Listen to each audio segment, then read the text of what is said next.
ಸ್ವಪರ್ಣ ಉಪಾಸೇದುರಿಂದ್ರಂ ಪ್ರಿಯಮೇಧಾ ಋಷಯೋ ನಾಧಮಾನಾಃ ಉಪಧ್ವಾಂತಮೂರ್ಣಿಃ ಪೂರ್ಧಿ ಚಕ್ಷುರು ಮುಮುಗ್ಧ್ಯಸ್ಮಾನ್ ನಿಧಯೇವ ಬದ್ಧಾನ್.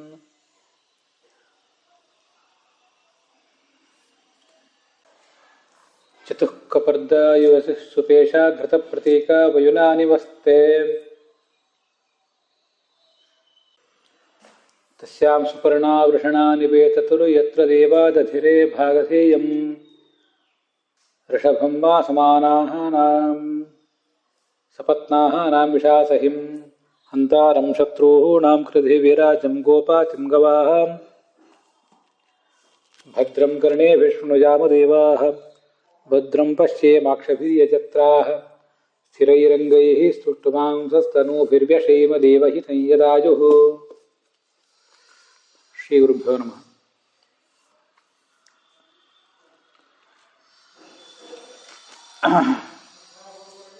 ಮಹಾಭಾರತಸ್ಯ ಆಶ್ವಮೇಧಿಕೆ ಪರ್ವಣಿ ಅಯಂ ಏಕಚತ್ವಾರಿಂಶೋತ್ತರಃ ಶತತಮಃ ಭಾಗಃ 141ನೇ ಭಾಗ. ತತ್ರ ಟಿ ಆರ್ ಕೃಷ್ಣಾಚಾರ್ಯಾಣಾಂ ಪಾಠೆ ವೈಷ್ಣವಪಾಠೆ ಚ ನವಾಧಿಕಃ ಶತತಮಃ ಅಧ್ಯಾಯಃ. ವಾವಿಳ್ಯ ರಾಮಸ್ವಾಮಿ ಶಾಸ್ತ್ರಿಣಾಂ ಪಾಠೆ ಚತುರ್ದಶಾಧಿಕಃ ಶತತಮಃ ಅಧ್ಯಾಯಃ ಪ್ರವರ್ತತೆ.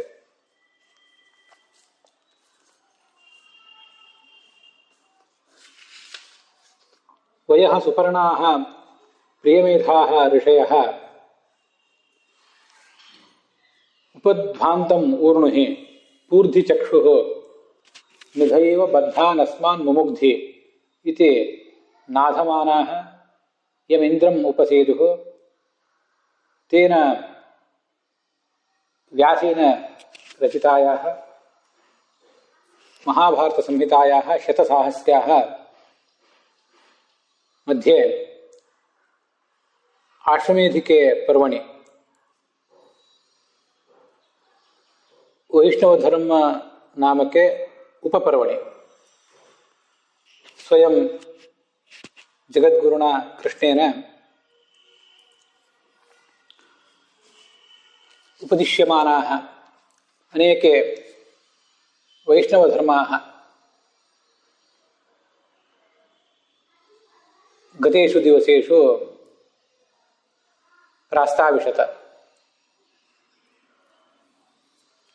ಅಥ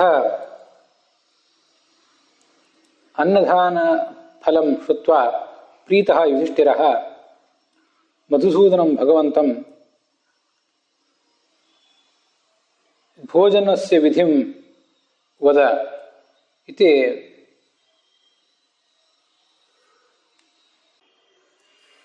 ಪ್ರಾರ್ಥಯಾಂಚಕಾರ. ಏವಂ ಸಂಪ್ರಾರ್ಥಿತಃ ಭಗವಾಂಸ್ತು ದ್ವಿಜಾತೀನಾಂ ಭೋಜನಸ್ಯ ವಿಧಾನಂ ಶ್ರಾವಯಾಮಿ. ಹೇ ಪಾಂಡವ,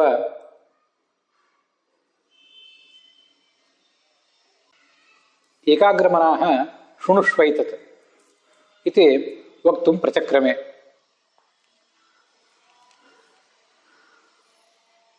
ಸ್ನಾನ ಇತ್ಯಾದಿಗಳು ಮುಗಿದಿರಬೇಕು. ಮುಂದೆ ಸಂಧ್ಯಾವಂದನ ಇತ್ಯಾದಿ ಕಾರ್ಯಗಳು ಕೂಡ ಮುಗಿದಿರಬೇಕು. ಹುತಪಾವಕ ಅಗ್ನಿಹೋತ್ರ ಉಪಾಸನೆ ಇತ್ಯಾದಿಗಳು ಮುಕ್ತಾಯ ಕಂಡಿರಬೇಕು.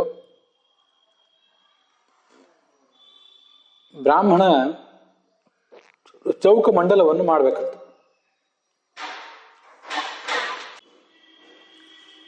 ಬ್ರಾಹ್ಮಣನಾದರೆ ಚೌಕಮಂಡಲ ಮಾಡಬೇಕು ಅಂತಿದೆ.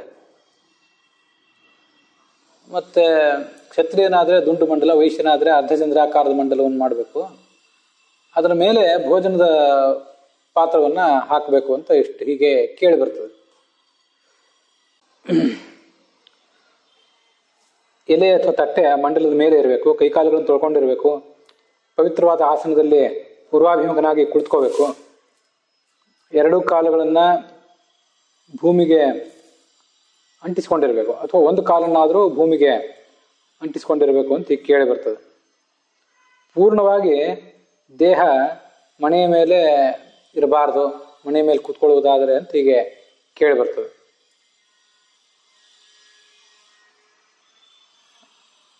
ಮತ್ತು ಉತ್ತರೀಯವಿಲ್ಲದೆ ಭೋಜನ ಮಾಡಬಾರ್ದು.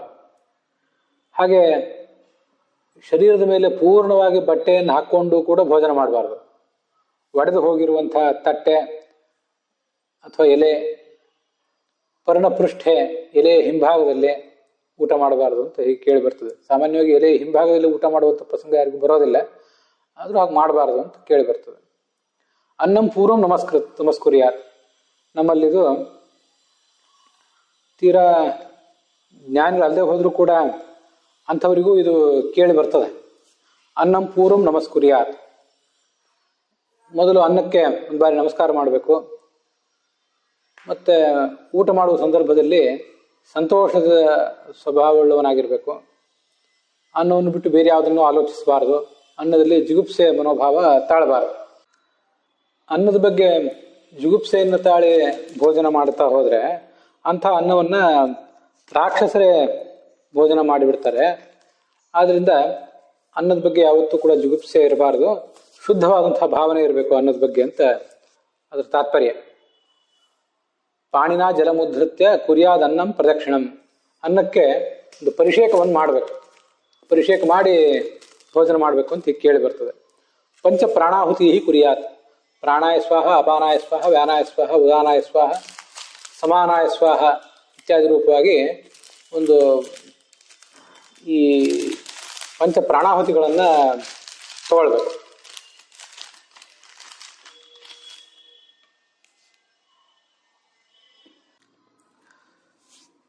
ಪ್ರಾಣ, ಅಪಾನ, ವ್ಯಾನ, ಉದಾನ, ಸಮಾನ ಎಂಬುದಾಗಿ ಹೀಗೆ 5 ಆಹುತಿಗಳನ್ನು ತೆಗೆದುಕೊಳ್ಬೇಕು ಅಂತ ಅದರ ತಾತ್ಪರ್ಯ. ಅದಕ್ಕಿಂತ ಮುಂಚೆ ಪ್ರಾತಃ ಕಾಲದಲ್ಲಿ ಪ್ರಾಣ ಈ ಭೋಜನಕ್ಕಿಂತ ಪೂರ್ವ ಭಾಗದಲ್ಲಿ ಪೂರ್ವಾಪೋಷಣ, ಭೋಜನ ಆದ್ಮೇಲೆ ಉತ್ತರಾಪೋಷಣ ತಗೊಳ್ಬೇಕು. ಅದರ ಅರ್ಥವನ್ನ ಕೊನೆಗೆ ಹೇಳ್ತೇನೆ. ಪಂಚ ಪ್ರಾಣಾಹುತಿಗಳನ್ನು ತೆಗೆದುಕೊಳ್ಳಬೇಕು ಭೋಜನ ಕಾಲದಲ್ಲಿ ಅಂತೇನು ನಾವು ಕೇಳಿದ್ವಲ್ಲ, ಅದಕ್ಕೆ ಅರ್ಥಗಳನ್ನು ಛಾಂದೋಗ್ಯ ಉಪನಿಷತ್ತಿನ 5ನೇ ಅಧ್ಯಾಯದಲ್ಲಿ ವರ್ಣಿಸ್ತಾರೆ. ಹೃದಯ ಕಮಲದಲ್ಲಿ ವೈಶ್ವಾನರ, ಮುಂದೆ ಪ್ರಾಣಾಯ ಸ್ವಾಹ ಎಂಬ ಆಹುತಿಯ ಫಲ, ವ್ಯಾನಾಯ ಸ್ವಾಹ ಎಂಬ ಆಹುತಿಯ ಫಲ ಅಂತ ಹೀಗೆಲ್ಲ ಅದನ್ನು ಪ್ರತ್ಯೇಕವಾಗಿ ಹೇಳಿದ್ದಾರೆ. ಭೋಜನ ಕಾಲದಲ್ಲಿ ಯಾವ ಅನ್ನದ ತುತ್ತು ಮೊದಲು ಉಣ್ಣುವವನ ಬಾಯಿಯನ್ನು ಮುಟ್ತದೋ ಅದು ಹೋಮಕ್ಕೆ ಯೋಗ್ಯವಾದಂತಹ ಒಂದು ಹವಿಸ್ಸು ಅಂತ ವರ್ಣಿಸ್ತಾರೆ. ತತ್ ಯತ್ ಭುಕ್ತಂ ಪ್ರಥಮಮಾಗಚ್ಛೇತ್ ತತ್ ಹೋಮೀಯಂ. ಮೊದಲ ತುತ್ತು ನಮಗೆ ಮುಖಕ್ಕೇನು ಬಂದು ತಲುಪ್ತದೆ ಅದು ಹೋಮಕ್ಕೆ ಸಂಬಂಧಪಟ್ಟದ್ದು, ಅದು ಹವಿಸ್ಸದು. ಸ ಯಾಂ ಪ್ರಥಮಮಾಹುತಿಂ ಜುಹುಯಾತ್ ತಾಂ ಜುಹುಯಾತ್ ಪ್ರಾಣಾಯ ಸ್ವಾಹ ಇತಿ ಪ್ರಾಣಸ್ತೃಪ್ಯತೆ. ಈ ಹೃದಯ ಕಮಲದಲ್ಲಿ ವೈಶ್ವಾನರ ಇದ್ದಾನೆ, ಅವನ ಮಂದಿರವಾದಂತಹ ಹೃದಯ ಕಮಲದ ಪೂರ್ವದ್ವಾರದಲ್ಲಿ ಪೂರ್ವದ್ವಾರ ಪಾಲಕನಾಗಿ ಪ್ರಾಣ ಇದ್ದಾನೆ. ಪ್ರಾಣವಾಯುವಿನ ಅಭಿಮಾನಿಯಾದಂತಹ ಸೂರ್ಯನ ಒಂದು ರೂಪ ಇರ್ತದೆ, ಆ ಆದಿತ್ಯನ ಒಂದು ರೂಪ ಹೀಗೆ ಆ ಮೊದಲು ಕೊಡುವಂಥ ಆಹುತಿಯಿಂದ ತೃಪ್ತವಾಗ್ತದೆ ಅಂತ ಕೇಳಿ ಬರ್ತದೆ. ಹೀಗೆ ಪ್ರಾಣೇ ತೃಪ್ಯತಿ ಚಕ್ಷುಸ್ತೃಪ್ಯತಿ, ಚಕ್ಷುಷು ತೃಪ್ಯತಿ ಆದಿತ್ಯ ತೃಪ್ಯತಿ, ಆದಿತ್ಯೇ ತೃಪ್ಯತಿ ದ್ರೌಹು ತೃಪ್ಯತಿ, ದಿವಿ ತೃಪ್ಯಂತ್ಯಾಂ ಯತ್ಕಿಂಚ ದ್ಯೌಶ್ಚ ಆದಿತ್ಯಶ್ಚ ಅಧಿತಿಷ್ಠತಃ ತತ್ತೃಪ್ಯತೆ ತಸ್ಯ ಅನುತೃಪ್ತಿಂ ತೃಪ್ಯತಿ ಪ್ರಜೆಯ ಪಶುಭಿ ಅನ್ನಾದ್ಯೇನ ವರ್ಚಸ ಬ್ರಹ್ಮವರ್ಚಸೇನೇತಿ ಅಂತ. ಇದೆಲ್ಲ ಆ 5ನೇ ಅಧ್ಯಾಯದ 19ನೇ ಖಂಡ. ಪ್ರಾಣಾಭಿಮಾನಿಯಾದಂತಹ ಆದಿತ್ಯನ ರೂಪ ತೃಪ್ತವಾದಾಗ ಚಕ್ಷುಸ್ಸಿಗೆ ಅಭಿಮಾನಿಯಾದಂತಹ ಆದಿತ್ಯನ ಮತ್ತೊಂದು ರೂಪಕ್ಕೂ ತೃಪ್ತಿ ಆಗ್ತದೆ. ಅದರಿಂದ ಸೂರ್ಯಮಂಡಲಕ್ಕೆ ಅಭಿಮಾನಿಯಾದಂತಹ ಆದಿತ್ಯನ ಮತ್ತೊಂದು ರೂಪವೂ ತೃಪ್ತಿ ಆಗ್ತದೆ. ಅದರಿಂದ ದ್ಯುಲೋಕದ ಅಭಿಮಾನಿಯಾದಂತಹ ಭಾರತೀ ದೇವಿ ತೃಪ್ತರಾಗ್ತಾಳೆ. ಆದ್ದರಿಂದ ಈ ಲಕ್ಷ್ಮೀದೇವಿ ಮುಂದೆ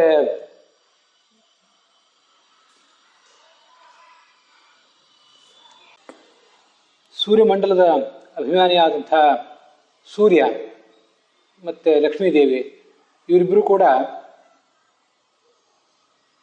ತೃಪ್ತರಾಗ್ತಾರೆ. ಪರಮಾತ್ಮ ಇವರೆಲ್ಲರಿಗೂ ಕೂಡ ಆಶ್ರಯದಾತನಾಗಿದ್ದಾನೆ.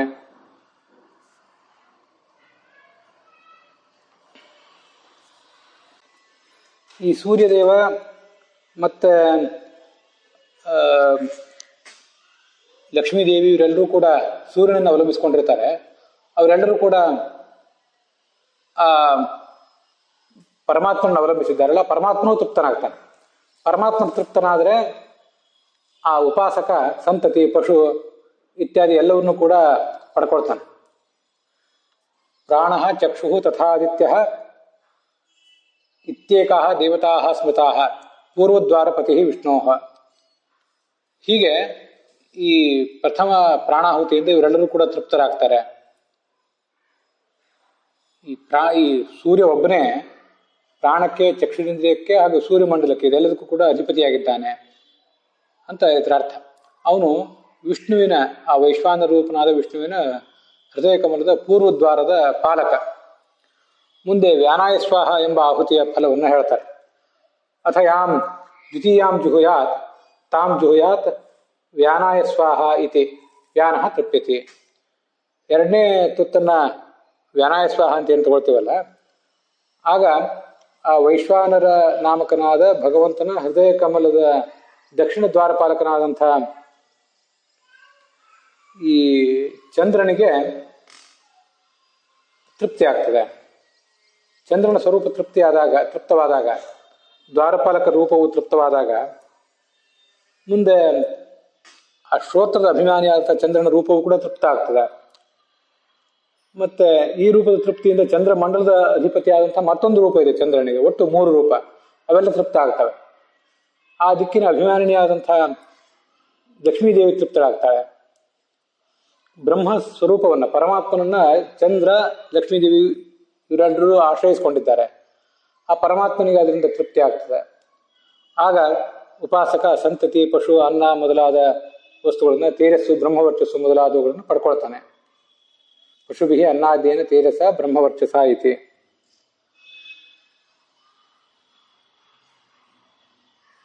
ಹೀಗೆ ಎಲ್ಲವನ್ನೂ ಕೂಡ ಅವನು ಪಡ್ಕೊಳ್ತಾನೆ. ವ್ಯಾನಃ ಶ್ರೋತ್ರಂ ಚ ಚಂದ್ರಮಾಹ ದಕ್ಷಿಣ ದ್ವಾರಪ ಸ್ವೇಕ. ವ್ಯಾನಾಭಿಮಾನಿಯಾದಂಥ, ಶ್ರೋತ್ರಾಭಿಮಾನಿಯಾದಂಥ ಮತ್ತೆ ಚಂದ್ರಮಂಡಲದ ಅಭಿಮಾನಿಯಾದಂಥ 3 ರೂಪಗಳು ಚಂದ್ರನಿಗಿವೆ. ಮುಂದೆ ಅಪಾನಾಯ ಸ್ವಾಹ ಎಂಬ ಆಹುತಿಯ ಫಲವನ್ನು ಹೇಳ್ತಾರೆ. ಅಥ ತೃತೀಯಾಂ ಜುಹುಯಾತ್ ತಾಂ ಜುಹುಯಾತ್ ಅಪಾನಾಯ ಸ್ವಾಹ ಇತಿ ಅಪಾನಸ್ತೃಪ್ಯತೆ. 3ನೇ ತುತ್ತು ಅಪಾನಾಯ ಸ್ವಾಹ ಅಂತ ತಗೊಳ್ಬೇಕು. ಆವಾಗ ವೈಶ್ವಾನ ನಾಮಕನಾದ ಭಗವಂತನ ಹೃದಯ ಕಮಲದ ಮಂದಿರ ಏನಿದೆ ಅದರ ಪಶ್ಚಿಮ ದ್ವಾರದ ಅಧಿಪತಿಯಾದ ಅಗ್ನಿದೇವನ ರೂಪ ತೃಪ್ತ ಆಗ್ತದೆ. ಅಗ್ನಿದೇವ ಅಪಾನ ವಾಯುವಿಗೆ ಅಭಿಮಾನಿ. ಆ ಅಗ್ನಿದೇವನಿಗೆ 3 ರೂಪಗಳು ಒಟ್ಟು. ಒಂದು ಅಪಾನ ವಾಯುವಿನ ಅಭಿಮಾನಿ ರೂಪ, ಇನ್ನೊಂದು ವಾಗೀಂದ್ರಿಯಕ್ಕೆ ಅಭಿಮಾನಿ ರೂಪ, ಮತ್ತೆ ನಾವು ನೋಡ್ತಿರುವಂಥ ಭೂತಾಗ್ನಿ ಏನಿದೆ ಅದರ ಅಭಿಮಾನಿ ರೂಪ ಮತ್ತೊಂದು. ಹೀಗೆ ಅಗ್ನಿದೇವನು 3 ರೂಪಗಳಿಗೆ ತೃಪ್ತಿ ಆಗ್ತದೆ. ಮತ್ತೆ ಈ ಪರಮಾತ್ಮನನ್ನ ಪೃಥ್ವಿಯ ಅಭಿಮಾನಿಯಾದಂಥ ಲಕ್ಷ್ಮೀದೇವಿ ಮತ್ತೆ ಅಗ್ನಿದೇವ ಇವರೆಲ್ಲ ಆಶ್ರಯಿಸಿಕೊಂಡಿದ್ದಾರೆ. ಅವರು ತೃಪ್ತರಾಗ್ತಾರೆ, ಪರಮಾತ್ಮನು ಕೂಡ ಅದರಿಂದ ತೃಪ್ತರಾಗ್ತಾನೆ. ಅಗ್ನೌ ತೃಪ್ಯತಿ ಪೃಥ್ವೀ ತೃಪ್ಯತಿ ಪೃಥಿವ್ಯಾಂ ತೃಪ್ಯಂತಾಂ ಯತ್ಕಿಂಚ ಪೃಥಿವೀ ಚ ಅಗ್ನಿಶ್ಚ ಅಧಿತಿಷ್ಠತಃ ತತ್ತೃಪ್ಯತೆ ಅಂತ ಹೀಗೆ ಅದರ ಬಗ್ಗೆ ವರ್ಣಿಸ್ತಾರೆ. ವಾಗಪಾನೋಗ್ನಿ ಏವಚ ಪಶ್ಚಿಮ ದ್ವಾರಪೋಪ್ಯೇಕಃ. ಪಶ್ಚಿಮ ದ್ವಾರದ ಅಧಿಪತಿಯು ಕೂಡ ಇವನೇ ಆಗಿದ್ದಾನೆ. ಮುಂದೆ ಸಮಾನಾಯ ಸ್ವಾಹ ಎಂಬ ಆಹುತಿಯ ಫಲ. ಅಥ ಯಾಂ ಚತುರ್ಥೀಂ ಜುಹುಯಾತ್ ತಾಂ ಜುಹುಯಾತ್ ಸಮಾನಾಯ ಸ್ವಾಹ ಇತಿ ಸಮಾನಃ ತೃಪ್ಯತಿ. ಸಮಾನ ವಾಯುವಿನ ಅಭಿಮಾನಿಯಾದಂಥ ಇಂದ್ರನಿಗೆ ಈ 4ನೇ ಆಹುತಿಯಿಂದ ತೃಪ್ತಿ ಆಗ್ತದೆ. ಸಮಾನ ವಾಯುವಿನ ಅಧಿಪತಿಯಾದ ಒಂದು ರೂಪ ಇಂದ್ರನಿಗೆ, ಮನಸ್ಸಿಗೆ ಅಭಿಮಾನಿಯಾದ ಮತ್ತೊಂದು ರೂಪ. ಸಮಾನೇ ತೃಪ್ಯತಿ ಮನಸ್ತೃಪ್ಯತಿ, ಮನಸ್ಸಿಗೆ ತೃಪ್ಯತಿ ಪರ್ಜನ್ಯ ತೃಪ್ಯತಿ, ಪರ್ಜನ್ಯ ತೃಪ್ಯತಿ ವಿದ್ಯುತ್ ತೃಪ್ಯತಿ ಅಂತ ಹೀಗೆ ಅದರ ಮುಂದಿನ ಸರಮಾಲೆ. ಒಂದು ಆಹುತಿಯಿಂದ ಎಷ್ಟು ಜನ ದೇವತೆಗಳನ್ನು ನಾವು ತೃಪ್ತರನ್ನಾಗಿ ಮಾಡಬಹುದು ಅನ್ನೋದನ್ನೆಲ್ಲ ಅಲ್ಲಿ ಹೇಳ್ತಾರೆ. ಮನಸ್ಸಿಗೆ, ಸ್ಥೂಲ ಮನಸ್ಸಿಗೆ ಇಂದ್ರ ಅಭಿಮಾನಿ ಅಂತ ನಾವು ಹಿಂದೆ ಹೇಳಿದ್ದೆ. ಸ್ಥೂಲಂತು ವಾಸವ ಅಂತ ಉಪನಿಷತ್ ಭಾಷ್ಯದಲ್ಲಿ ಮತ್ತೊಂದು ಕಡೆ ಆಚಾರ್ಯ ಹೇಳ್ತಾರೆ. ಆದ್ರಿಂದ ಆ ಸಮಾನ ವಾಯುವಿಗೆ ಅಭಿಮಾನಿಯಾದ ಒಂದು ರೂಪ, ಮತ್ತು ಮನಸ್ಸಿಗೆ ಅಭಿಮಾನಿಯಾದಂಥ ಇನ್ನೊಂದು ರೂಪ, ಹಾಗೆ ಪರ್ಜನ್ಯಕ್ಕೆ ಅಭಿಮಾನಿಯಾದಂಥ ಮತ್ತೊಂದು, ಮಳೆಗೆ ಅಭಿಮಾನಿಯಾದಂಥ ಮತ್ತೊಂದು ರೂಪ. ಇಷ್ಟು 3 ರೂಪಗಳು ಅದರಿಂದ ತೃಪ್ತ ಆಗ್ತವೆ. ಪರ್ಜನ್ಯ ಅಂತ ಒಬ್ಬ ದೇವತೆ ಬೇರೆ ಇದ್ದಾನೆ, ಅವನು ಮಳೆಗೆ ಅಭಿಮಾನಿ, ಅವನ ವಿಷಯ ಇಲ್ಲಿ ಹೇಳಲಿಲ್ಲ. ಇಂದ್ರನ 3 ರೂಪಗಳು, ಸ್ಥೂಲ ಮನಸ್ಸಿನ ರೂಪ ಅಭಿಮಾನಿಯಾದ ರೂಪ, ಮತ್ತು ಮಳೆಗೆ ಅಭಿಮಾನಿಯಾದ ರೂಪ, ಮತ್ತು ಸಮಾನ ವಾಯುವಿಗೆ ಅಭಿಮಾನಿಯಾದಂಥ ರೂಪ. ಅದರಿಂದ ಮುಂದೆ ವಿದ್ಯುತ್ ಅಭಿಮಾನಿನಿಯಾದ ಭಾರತಿ ತೃಪ್ತರಾಗ್ತಾಳೆ. ಭಾರತಿ, ಪ್ರಾಣ, ಲಕ್ಷ್ಮೀದೇವಿ ಇವರೆಲ್ಲರೂ ಭಗವಂತನನ್ನು ಆಶ್ರಯಿಸಿದ್ದಾರೆ, ಅವರೆಲ್ಲರೂ ತೃಪ್ತರಾಗ್ತಾರೆ. ಉಪಾಸಕನಿಗೆ ಎಲ್ಲ ಥರದ ಭೋಗ ಭಾಗ್ಯಗಳು ಕೂಡ ಅದನ್ನು ಸಿಗ್ತವೆ. ಸಮಾನೋ ಮನಯೇವಚ ಇಂದ್ರ ಇತ್ಯೇವ ಉಕ್ತಃ ಉತ್ತರದ್ವಾರ ರಕ್ಷಕಃ ಅಂತ ಛಾಂದೋಗ್ಯ ಭಾಷ್ಯ. ಅಥಯಾಂ ಪಂಚಮೀಂ ಜುಹುಯಾತ್ ತಾಂ ಜುಹುಯಾತ್ ಉದಾನಾಯ ಸ್ವಾಹ ಇತಿ. ಮುಂದೆ 5ನೇ ಆಹುತಿ ಉದಾನಾಯ ಸ್ವಾಹ ಅಂತ, ಅದನ್ನ ಹಾಕಿದಾಗ, ಅದನ್ನು ಸ್ವೀಕಾರ ಮಾಡಿದಾಗ ಉದಾನ ತೃಪ್ಯತೆ, ಉದಾನ ವಾಯುವಿನ ಅಭಿಮಾನಿಯಾದಂಥ ಪ್ರಾಣದೇವ ತೃಪ್ತನಾಗ್ತಾನೆ. ಅದರಿಂದ ತ್ವಗಿಂದ್ರಿಯದ ಅಭಿಮಾನಿಯಾದಂಥ ಮುಖ್ಯ ಪ್ರಾಣನ ಮತ್ತೊಂದು ರೂಪವೂ ಕೂಡ ತೃಪ್ತ ಆಗ್ತದೆ. ಎಲ್ಲ ಇಂದ್ರಿಯಗಳಿಗೂ ಕೂಡ ಮುಖ್ಯ ಪ್ರಾಣ ನಾಯಕನೇ, ಉಳಿದೆಲ್ಲ ದೇವತೆಗಳನ್ನು ನಿಯಂತ್ರಿಸುವಂಥವನೇ, ಆದರೂ ತ್ವಗಿಂದ್ರಿಯಕ್ಕೆ ಅವನು ವಿಶೇಷವಾಗಿ ಅಭಿಮಾನಿ. ಈ ರೂಪ ತೃಪ್ತನಾದಾಗ ಭೂತವಾಯುವಿನ ಅಭಿಮಾನಿಯಾದಂಥ ಮುಖ್ಯ ಪ್ರಾಣನ ರೂಪ ಅದು ಕೂಡ ತೃಪ್ತವಾಗ್ತದೆ. ಹೀಗೆ ಒಟ್ಟು 3 ರೂಪಗಳು, ಒಂದು ಉದಾನ ವಾಯುವಿನ ಅಭಿಮಾನಿ ರೂಪ, ತ್ವಗಿಂದ್ರಿಯದ ಅಭಿಮಾನಿ ರೂಪ, ಮತ್ತು ಭೂತವಾಯುವಿನ ಅಭಿಮಾನಿ ರೂಪ. ಇವಿಷ್ಟು ಮುಖ್ಯ ಪ್ರಾಣನ ರೂಪಗಳು ತೃಪ್ತ ಆಗ್ತವೆ ಉದಾನ ಸ್ವಾಹ ಎಂಬ ಆಹುತಿಯಿಂದ. ವಾಯು ತೃಪ್ಯತೆ, ಆಕಾಶ ತೃಪ್ಯತೆ. ಮುಖ್ಯ ಪ್ರಾಣನಿಗೆ ತೃಪ್ತಿಯಾದರೆ ಮುಖ್ಯ ಪ್ರಾಣನ ಮೂಲಕ ಅವನಲ್ಲಿ ಅಧಿಷ್ಠಿತರಾದಂತಹ ಲಕ್ಷ್ಮಿ, ಆಕಾಶ ಶಬ್ದವಾಚ್ಯಳಾದ ಆಕಾಶಾಭಿಮಾನಿಯಾದ ಲಕ್ಷ್ಮೀದೇವಿ, ಮತ್ತೆ ಅವಳಲ್ಲಿರ್ತಕ್ಕಂಥ ಪರಮಾತ್ಮ ಪರಬ್ರಹ್ಮ ಇವರೆಲ್ಲರೂ ತೃಪ್ತರಾಗ್ತಾರೆ. ಆಗ ಉಪಾಸಕ ಈ ಬ್ರಹ್ಮವರ್ಚಸ್ಸು, ಅನ್ನ, ಸಂತಾನ ಇತ್ಯಾದಿ ಎಲ್ಲವನ್ನು ಪಡ್ಕೋತಾನೆ. ಉದಾನೋ ವಾಯುರಿತ್ಯೇಕ ಊರ್ಧ್ವದ್ವಾರಾಧಿಪಶ್ಚಸಃ ಸಯೇವ ಆಕಾಶನಾಮಾಚ ಲಕ್ಷ್ಮ್ಯಾವಿಷ್ಟೋ ವಿಶೇಷತಃ. ಈ ಆಕಾಶಾಭಿಮಾನಿಯಾದಂಥ ಮುಖ್ಯ ಪ್ರಾಣ ರೂಪ ಉದಾನ ವಾಯು ಅಭಿಮಾನಿ, ಭೂತವಾಯು ಅಭಿಮಾನಿ ಮತ್ತು ಆಕಾಶಾಭಿಮಾನಿ. ಸಯೇವ ಆಕಾಶನಾಮಾಚ, ಅದರಿಂದ ಲಕ್ಷ್ಮ್ಯಾವಿಷ್ಟೋ ವಿಶೇಷತಃ, ಲಕ್ಷ್ಮೀದೇವಿಯಿಂದ ಅವನು ಆವಿಷ್ಟನಾಗಿರ್ತಾನೆ ಅಂತ ಹೀಗೆ ಕಂಡು ಬರ್ತದೆ.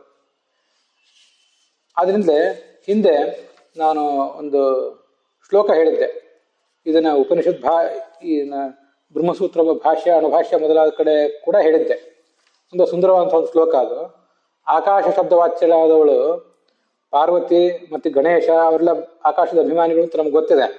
ಅದಷ್ಟೇ ಅಲ್ಲ, ಇದೇ ಭಾಗದಲ್ಲಿ ಆಕಾಶನಾಮ ವಿಘ್ನೇಶ ವಾಯುಶ್ಚ ಆಕಾಶಕ ಸ್ಮೃತಃ ಆಕಾಶ ಇತಿ ಲಕ್ಷ್ಮೀಶ್ಚ ತಥಾಕಾಶೋ ಹರಿಸ್ವಯಂ ಅಂತ ಈ ಒಂದು ಶ್ಲೋಕ ಕೇಳಿಬರ್ತದೆ. ನಿತ್ಯ ತಾರತಮ್ಯಾನುಗುಣವಾಗಿ ಇವರೆಲ್ಲರನ್ನು ಕೂಡ ಸ್ಮರಿಸಲಿಕ್ಕೆ ತುಂಬ ಸೌಕರ್ಯವನ್ನು ಕೊಡುವಂಥ ಒಂದು ಶ್ಲೋಕ ಇದೆ. ಆಕಾಶ ಅಂದರೆ ವಿಘ್ನೇಶ ಹೌದು, ಗಣಪತಿ. ಆಕಾಶ ಅಂದರೆ ವಾಯುವೂ ಹೌದು, ಮುಖ್ಯ ಪ್ರಾಣ. ಆಕಾಶ ಅಂದರೆ ಲಕ್ಷ್ಮಿಯೂ ಹೌದು, ಪರಮಾತ್ಮನಂತೂ ಹೌದೇ ಹೌದು. ಹೀಗೆ ಆಕಾಶ ಶಬ್ದದಿಂದ ಇವರೆಲ್ಲರೂ ವಾಚ್ಯರು. ಪೂಜಾ ಆರಂಭದಲ್ಲಿ ಮತ್ತು ಮಂಗಳಾರತಿ ಸಂದರ್ಭದಲ್ಲಿ, ಪ್ರವಚನ ಆರಂಭದಲ್ಲಿ ಎಲ್ಲ ಹೇಳಲಿಕ್ಕೆ ತುಂಬ ಸುಂದರವಾದಂಥ ಒಂದು ಶ್ಲೋಕ ಅದು.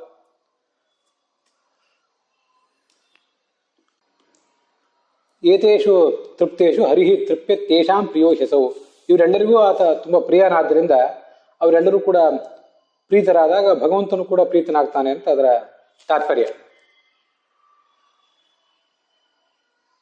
ಇದೇ ಕಾರಣಕ್ಕಾಗಿ ನಾನು ಈ ಹಿಂದೆ ಒಂದು ಬಾರಿ ಕೂಡ ಹೇಳಿದ್ದೆ, ಪೂಜೆಯ ಪ್ರಾರಂಭದಲ್ಲಿ ಈ ಪೂರ್ವದ್ವಾರೇ ಶ್ರೀಯೈ ನಮಃ, ಜಯಾಯ ನಮಃ, ವಿಜಯಾಯ ನಮಃ, ದಕ್ಷಿಣದ್ವಾರೇ ಶ್ರೀಯೈ ನಮಃ, ಬಲಾಯ ನಮಃ, ಪ್ರಬಲಾಯ ನಮಃ, ಮುಂದೆ ನಂದಾಯ ನಮಃ, ಸುನಂದಾಯ ನಮಃ, ಉತ್ತರದ್ವಾರೇ ಶ್ರೀಯೈ ನಮಃ, ಕುಮುದಾಯ ನಮಃ, ಕುಮುದಾಕ್ಷಾಯ ನಮಃ ಅಂತ ಹೇಳ್ತೀವಲ್ಲ, ಆ ಥರ ಹೇಳುವುದು ಅಲ್ಲದೇನೆ ಈ ನಾವೀಗಿಲ್ಲಿ ನೋಡಿದಂಥ ಇವಿಷ್ಟು ದೇವತೆಗಳು ಸೂರ್ಯ, ಚಂದ್ರ, ಅಗ್ನಿ, ಇಂದ್ರ ಮತ್ತು ಮುಖ್ಯ ಪ್ರಾಣ ಇವರೆಲ್ಲರನ್ನೂ ಕೂಡ ನಾವು ನೆನಪಿಸ್ಕೊಳ್ಬೇಕು ಅಂತ ಹಿಂದೊಂದು ಬಾರಿ ಹೇಳಿದ್ದೆ.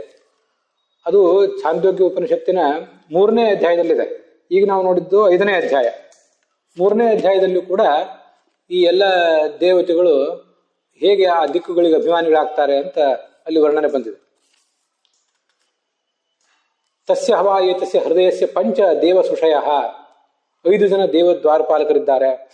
ಸೂರ್ಯ, ಆದಿತ್ಯ ಅಂತ ಇದೇ ದೇವತೆಗಳ ಬಗ್ಗೆನೆ, ಸೂರ್ಯ, ಚಂದ್ರ, ಅಗ್ನಿ, ಇಂದ್ರ ಮತ್ತೆ ಮುಖ್ಯ ಪ್ರಾಣ ಅಂತ ಈ 5 ಜನರ ಬಗ್ಗೆ ಬಂದಿದೆ. ಆದ್ರಿಂದ ನಾವಲ್ಲಿ ಈ ಪೂಜಾ ಪ್ರಸಂಗದಲ್ಲಿ ಪೂರ್ವದ್ವಾರೇ ಶ್ರೀಯೈ ನಮಃ, ಜಯಾಯ ನಮಃ, ವಿಜಯಾಯ ನಮಃ ಇದನ್ನೆಲ್ಲವನ್ನು ಹೇಳಿದ ಬಳಿಕ ಹೀಗೊಂದು ನಾನು ಕೆಲವು ವಾಕ್ಯಗಳನ್ನು ಜೋಡಿಸ್ಕೊಂಡಿದ್ದೇನೆ. ಅದನ್ನು ನಿಮ್ಮೆಲ್ಲರೂ ಹೇಳಿದ್ದೆ ಹಿಂದೆ. ಅದು ಛಾಂದೋಗ್ಯ ಭಾಷ್ಯದಲ್ಲಿ ಏನು ಆಚಾರ್ಯ ಹೇಳಿದ್ದಾರೆ ಅವಕ್ಕೆ ಒಂದು ವಾಕ್ಯದ ರೂಪ ಕೊಟ್ಟಿದ್ದೇನೆ ಅಷ್ಟೇ. ಶ್ಲೋಕದ ರೂಪ ಭಾಷ್ಯದಲ್ಲಿದೆ, ಅದಕ್ಕೆ ವಾಕ್ಯದ ರೂಪ ಕೊಟ್ಟಿದ್ದೆ. ಪ್ರಾಣಾಭಿಮಾನಿ ಚಕ್ಷುಶ್ಚ ಸೂರ್ಯ ಏವ ಹಿ ಉದಾಹೃತಃ, ತೇಜೋನ್ನಾದ್ಯಭಿಮಾನಿ ಚ ಪ್ರಾಗ್ದ್ವಾರಾಧಿಪತಿರ ಹರೇಹೇ. ಪೂರ್ವದ್ವಾರದ ಭಗವಂತನ ಪೂರ್ವದ್ವಾರದ ಅಧಿಪತಿ ಸೂರ್ಯ, ಅವನು ಪ್ರಾಣಾಭಿಮಾನಿ, ಚಕ್ಷುಸಿಗೂ ಅಭಿಮಾನಿ, ಅವನು ತೇಜೋನ್ನಾದಿಗಳಿಗೆ ಅಭಿಮಾನಿ ಅಂತ ಹೀಗಿದೆ. ಇದನ್ನು ನಾವು ಪೂರ್ವದ್ವಾರಾಧಿಪತಿಯೇ ಪ್ರಾಣ ಚಕ್ಷುಸ್ ತೇಜೋನ್ನಾದ್ಯಭಿಮಾನಿನೇ ತೇಜೋನ್ನಾದಿದಾಯಕಾಯ ಸೂರ್ಯಾಯ ನಮಃ ಅಂತ ಪೂರ್ವದ್ವಾರಕ್ಕೆ ನಮಸ್ಕಾರ ಮಾಡಬೇಕು. ಪ್ರಾಣಾಭಿಮಾನಿಯಾದಂಥ, ತೇಜಸ್ಸು ಅನ್ನ ಇತ್ಯಾದಿಗಳ ಅಭಿಮಾನಿಯಾದಂಥ, ಅದನ್ನು ನಮಗೆ ಕೊಡುವಂಥ ಸೂರ್ಯನಿಗೆ ನಮಸ್ಕಾರ. ಮುಂದೆ ದಕ್ಷಿಣ ದ್ವಾರಾಧಿಪತೆಯೇ ವ್ಯಾನ ಶ್ರೋತ್ರ ಯಶೋ ಲಾವಣ್ಯಮಾನಿನೇ ಯಶೋ ಲಾವಣ್ಯದಾಯಕಾಯ ಚಂದ್ರಾಯ ನಮಃ ಅಂತ ಮುಂದೆ ಭಾಷ್ಯದ ವಾಕ್ಯ ನಾನು ಓದ್ತಾ ಇಲ್ಲ, ನಾನು ಮಾಡಿರೋ ವಾಕ್ಯಗಳನ್ನಷ್ಟೇ ಓದ್ತಾ ಇದ್ದೇನೆ. ಚಂದ್ರ ಅವನು ದಕ್ಷಿಣ ದ್ವಾರದ ಅಧಿಪತಿ, ವ್ಯಾನ ವಾಯು ಮತ್ತು ಶ್ರೋತ್ರ, ಯಶಸ್ಸು ಲಾವಣ್ಯ ಸೌಂದರ್ಯ, ಇದಕ್ಕೆಲ್ಲದಕ್ಕೂ ಕೂಡ ಅವನು ನಿಯಾಮಕ. ಅಂಥ ನಿಯಾಮಕನು ಮತ್ತು ನಮ್ಗೆ ಅದನ್ನು ಕೊಡುವಂಥವನು ಹೌದು. ಏವಂ ಏತಾನ್ ಉಪಾಸ್ಯೈವ ತದ್ಗುಣ ಅಂಶಾಂಶ ಭಾಗ್ ಭವೇತ್ ಅಂತ ಭಾಷ್ಯ ಹೇಳಿದೆ.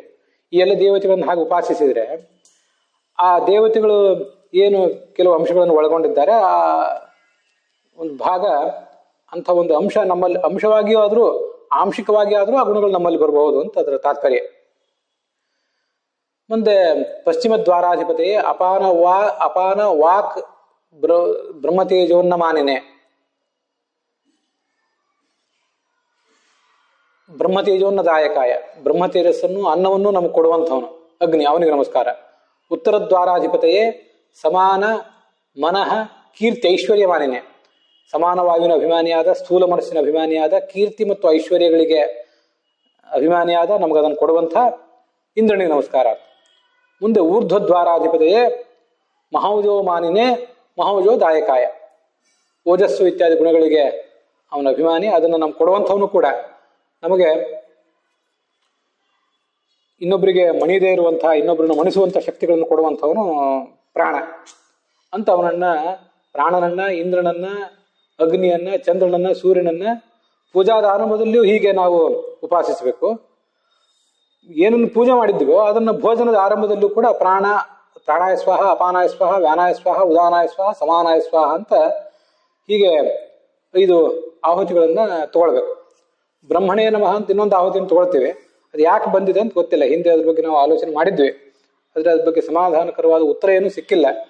ಅಂತೂ ಇಷ್ಟು ಇವರು ಪರಸ್ಯ ಬ್ರಹ್ಮಣ ಸ್ವೇತೆ ಪುರುಷಾಹ ಪಂಚಕೀರ್ತಿತಾಹ ದ್ವಾರಪಾಹ ಹೃದಯೇ ಚೈವ ವಿಷ್ಣು ಲೋಕೇ ಚ ಸರ್ವದಾ. ನಮ್ಮ ಹೃದಯ ಕಮಲದಲ್ಲಿಯೂ ಮತ್ತೆ ವಿಷ್ಣು ಲೋಕದಲ್ಲಿಯೂ ಕೂಡ ಇವರು ದ್ವಾರಪಾಲಕರಾಗಿರ್ತಾರೆ. ಅಂತರದ್ವಾರಪಾಹ್ಯೇತೆ ಜಯಾದ್ಯಾಹ ಬಾಹ್ಯತ ಸ್ಮೃತಾಹ. ಈ 5 ದೇವತೆಗಳು ಹೃದಯ ಕಮಲದಲ್ಲಿರುವ ಪರಮಾತ್ಮನಿಗೆ ದ್ವಾರಪಾಲಕರು ಮತ್ತು ವಿಷ್ಣು ಲೋಕಕ್ಕೂ ಇವರು ದ್ವಾರಪಾಲಕರು. ಇವರೆಲ್ಲರೂ ವಿಷ್ಣು ಲೋಕದಲ್ಲಿ ಒಳ ಬಾಗಿಲಿನ ದ್ವಾರಪಾಲಕರು, ಜಯ ವಿಜಯಾದಿಗಳು ಹೊರ ಬಾಗಿಲಿನ ದ್ವಾರಪಾಲಕರು ಅಂತ ಹೀಗೆ ಕೇಳಿ ಬರ್ತದೆ. ಅವರೆಲ್ಲರನ್ನು ಕೂಡ ಈ ಸಂದರ್ಭದಲ್ಲಿ ಸ್ತುತಿಸಬೇಕು ಅಂತ ಈ ಪಂಚ ಪ್ರಾಣಾಹುತಿಗಳ ಬಗ್ಗೆ ನಾವು ಮಹಾಭಾರತದಲ್ಲಿ ಇಲ್ಲಿ ನೋಡುವಾಗ ನನಗೆ ಛಾಂದೋಗ್ಯೋಪನಿಷತ್ತಿನ 3 ಮತ್ತು 5ನೇ ಅಧ್ಯಾಯಗಳ ಸ್ಮರಣೆ ಬಂದು ಅದನ್ನು ಹೇಳಿದೆ. ಪ್ರಾಣಾಹುತಿ ಕೊಡುವ ಸಂದರ್ಭದಲ್ಲಿ ಯಾವತ್ತೂ ಆಲಸ್ಯ, ಏನೋ ತಿರಸ್ಕಾರ, ಬೇಕಾಬಿಟ್ಟಿ ಸ್ವಭಾವ ಇತ್ಯಾದಿಗಳು ಇರಬಾರದು ಅಂತ ಅದರ ಅಭಿಪ್ರಾಯ ಹೇಳ್ತಾರೆ.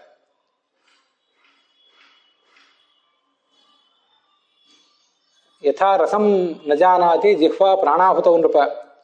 5 ಆಹುತಿಗಳನ್ನು ತಗೊಂಡಾಗ ನಮ್ಮ ನಾಲಿಗೆಗೆ ಅದರ ರುಚಿ ಸಿಗಬಾರ್ದು. ಆ ರುಚಿಗೋಸ್ಕರ 5 ಆಹುತಿಗಳನ್ನು ತಗೊಳ್ಳುವುದಲ್ಲ. ಅದು ಧಾರ್ಮಿಕ ಕಾರ್ಯಕ್ರಮ ಅನ್ನುವಂಥ ಎಚ್ಚರ ಇಟ್ಕೊಂಡು ಆಹುತಿಯನ್ನು ತಗೊಳ್ಬೇಕು. ಅದಕ್ಕೆ ತುಪ್ಪವನ್ನು ಹಚ್ಚಿ ತಗೊಳ್ಳುವುದು ಸಂಪ್ರದಾಯದಲ್ಲಿದೆ, ಅದು ಗೊತ್ತಿದ್ದೇ ಇದೆ ನಿಮಗೆಲ್ಲರಿಗೂ ಕೂಡ. ಪ್ರಾಣಾಹುತಿ ಮತಂದ್ರಿತ, ಹೀಗೆ ಪ್ರಾಣಾಹುತಿಗಳನ್ನ ತಗೊಳ್ಬೇಕು. ಅನ್ನವನ್ನು ತಿನ್ನುವಂತಹ ಪಂಚಪ್ರಾಣಗಳ ಮಹತ್ವವನ್ನು ಯಾರು ತಿಳ್ಕೊಂಡಿರ್ತಾನೆ ಅವನು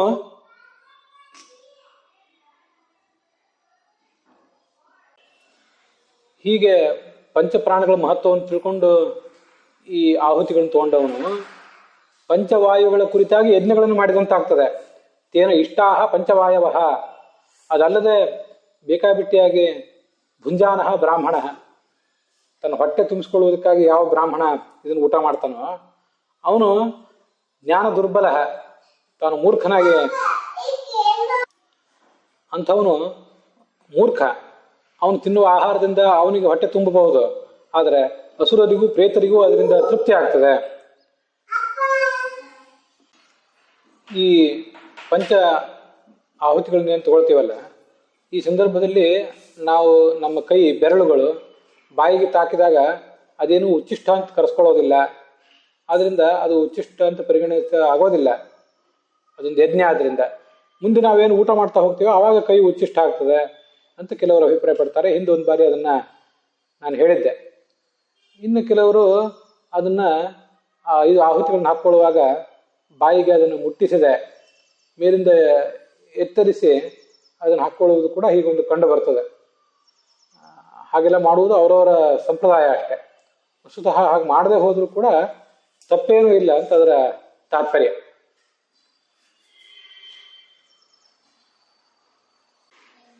ಇದು ಪಂಚಪ್ರಾಣಾಹುತಿಗಳ ಕುರಿತಾದಂತಹ ಒಟ್ಟಾರೆ ವಿವರಣೆ.